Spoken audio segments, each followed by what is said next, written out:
मैं हूं आबिद हुसैन शेख, आपका खैर मकदम है 4TV न्यूज कर्नाटक एक्सप्रेस में। शॉर्ट सर्किट से लगी आग, हुआ लाखों का नुकसान। हुबली शहर के चन्नपेट के औरादी मोहल्ले में स्थित लकड़ी के अड्डे में शॉर्ट सर्किट से आग लग गई है, जिसके चलते अड्डे में मौजूद सागवानी सहित कई लकड़ियां और फर्नीचर जलकर खाक हुए हैं। नागराज मिस्किन नामक व्यक्ति के अड्डे में हुए इस हादसे में लाखों का सामान जलकर तबाह व बर्बाद हो गया। मामला हुबली पुलिस थाने में दर्ज हुआ है। गन्ने का बाकी बिल या फिर मौत। गन्ने का बाकी बिल की अदायगी का आग्रह करते हुए किसान जावेद मुल्ला जहर की बोतल के साथ पहुंचे जिला अधिकारी दफ्तर। विधायक रमेश जारकीहोली की मिल्कियत वाली बेलगाम जिले के गोकाक में स्थित लक्ष्मी शुगर फैक्ट्री ने 4 साल पुराना यानी 2014-15 में सप्लाई किए गए गन्ने का बिल अब तक अदा नहीं किया। हजारों किसान इंतजार कर रहे हैं, पर फैक्ट्री के मालिक खामोश बैठे हैं। बाकी रुपया देने का आग्रह करते हुए जहर पीने की कोशिश की किसान ने, मगर पुलिस ने किसान से बोतल छीनकर फेंक दी। हिंदू मठ के अंग्रेजी भक्त। बीजापुर जिला इंडी तालुका के इंचगेरी मठ का करीब 200 साल पुराना इतिहास रहा है। यहाँ देश के कई कोनों से यात्रा के मौके पर भक्त तो आते ही रहते हैं, पर हम बता रहे हैं कि यहाँ फ्रांस, इंग्लैंड, अमेरिका, ब्राजील और रसिया से भी अंग्रेजी भक्त पहुँचते हैं, जो यात्रा में पहुँचकर कन्नड़ा और मराठी भाषा में भजन गाकर अपने स्वामी जी के समाधि पर पूजा अर्चना करते हैं। कहा जाता है कि इस मठ के 7वें धर्मगुरु गुरुलिंग स्वामी जी ने विदेशों में घूमकर हिंदू धर्म के आध्यात्मिक तत्वों का प्रसार किया था। कल हुए इस मठ के यात्रा में कई अंग्रेजी भक्त दिखाई दिए।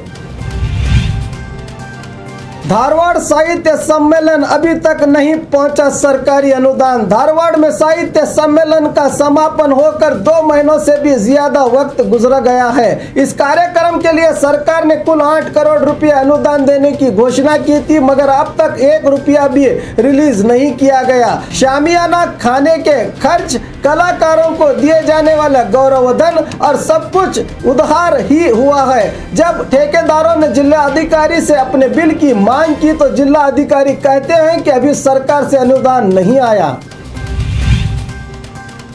हाथ को हाथ देकर कमल को थाम लेने की कोशिश। कलबुर्गी जिला चिंचोली तालुके के कांग्रेस विधायक उमेश यादव कांग्रेस पक्ष से इस्तीफा दे रहे हैं। इस बात की जानकारी उनके भाई रामचंद्र यादव ने मीडिया को दी। उन्होंने बताया कि इस्तीफा देने के बाद होने वाले कानूनी मसलों पर बेंगलुरु में विधायक उमेश गौर फिक्र कर रहे हैं। आने वाले लोकसभा चुनाव में बीजेपी के टिकट पर चुनाव लड़ने की बात बताई उनके भाई ने। चिकमंगलुरु में इनकम टैक्स के छापे। चिकमंगलुरु में कल रात से ही इनकम टैक्स विभाग काफी सक्रिय नजर आ रहा है। मद्रास सेल्स कारपोरेशन और Annapurna sales and service plywood और खाद के दुकानों पर छापामारी की गई। दाखिलों और रुपयों की जब्त की तफसील अभी हासिल नहीं हुई है। पुलिस के खिलाफ वकीलों का आक्रोश। पुलिस के जुल्म के खिलाफ आवाज उठाते हुए आज चामराजनगर में जिला एडवोकेट बार एसोसिएशन की ओर से रैली का आयोजन करके गुंडलुपेट रवि नामक वकील पर PSI लतीश और सर्कल इंस्पेक्टर बालकृष्ण के हमले की कड़ी निंदा करते हुए वकीलों ने कोर्ट से जिलाधिकारी दफ्तर पुलिस अधिकारियों के विरुद्ध नारे लगाते हुए इन दोनों अधिकारियों को निलंबित करने का आग्रह करके जिला अधिकारी को मनवी पत्र सौंपा।